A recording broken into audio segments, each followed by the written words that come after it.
Alors, je suis sûre effectivement qu'il y a plein de gens qui vont être très intéressés par ce que tu vas nous dire, Émilie, parce qu'on parle de retraite et de rachat de trimestre. Quand il y a des trous dans la raquette pendant toutes ces années où on a travaillé, parfois on n'a pas forcément beaucoup cotisé, il y a parfois pas du tout, on peut racheter des trimestres. Par exemple, on peut racheter des stages.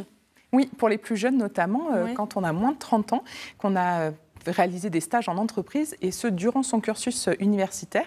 Et puis depuis la réforme en fait de septembre 2023, on permet en fait à ces stagiaires justement de pouvoir racheter ces périodes pour les valoriser et que ça devienne des trimestres pour leur future retraite. Alors il y a peut-être des conditions quand même, pas n'importe quel stage. C'est ça, c'est tous les stages qui ont été réalisés depuis le 15 mars 2015 uniquement.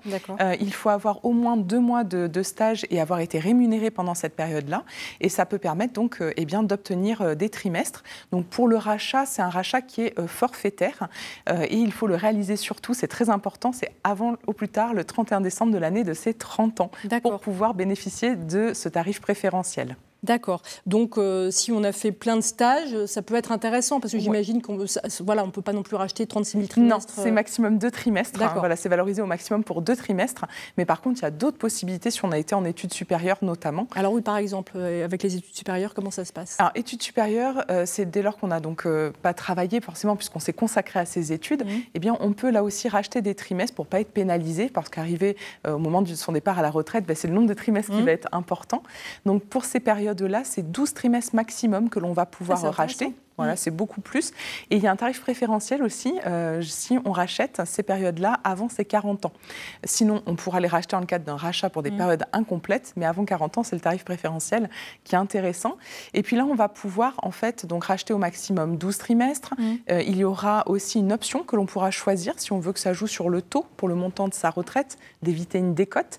Et selon l'option choisie, eh bien, le coût peut être différent. Donc le coût, il est calculé là en fonction de votre âge. En fin de compte, plus vous êtes jeune, mieux c'est pour racheter. C'est plus rentable de racheter le trimestre plus jeune. Et puis, on va pouvoir faire ce qui est un peu paradoxal d'ailleurs. Hein. Oui, c'est vrai que plus on va être proche du départ à la retraite, plus le coût du rachat sera élevé. Comme quoi, c'est un truc qu'il faut cogiter. Il ne faut pas s'y prendre au dernier moment. Exactement, parce que là, on le dit, avant 30 ans, avant 40 ans, c'est des actions qui peuvent être intéressantes.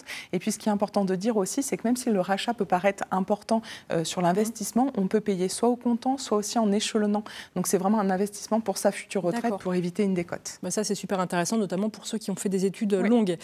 Pour les travailleurs indépendants, qu'en est-il? Oui, pour les travailleurs indépendants, il y a une mesure très spécifique qui est bien connue, c'est le trimestre Madelin, le rachat Madelin. Donc, on va pouvoir en fait racheter sur des périodes où malheureusement le chiffre d'affaires n'a pas été suffisant pour obtenir 4 trimestres. Et bien du coup, les travailleurs indépendants, donc artisans, commerçants, si vous êtes auto-entrepreneur, les activités libérales également, vont pouvoir racheter des trimestres. Donc là, il y a des conditions aussi, bien entendu, pour effectuer le rachat.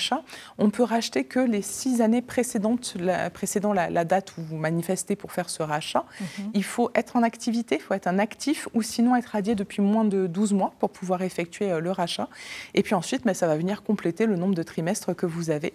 Et donc là, pareil, ça va être en fonction de vos revenus que va être déterminé le coût du rachat de trimestre. Donc il y a plein d'infos là dans tout ce que tu nous as dit. Moi, ce que je retiens surtout, c'est que même à moins de 30 ans, il faut commencer à cogiter. Oui, ça se prépare tôt. Où est-ce qu'on se renseigne pour retrouver toutes ces infos et même plus? Alors, sur le site internet, c'est une source fiable, le site internet de l'assurance retraite, donc le www.l'assurance-retraite.fr.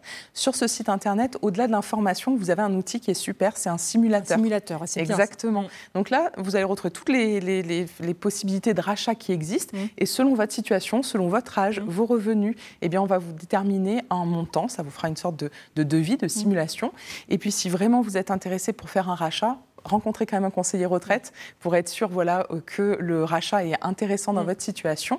Et comme ça, vous aurez une information totalement éclairée et vous pourrez faire votre choix. Ça vous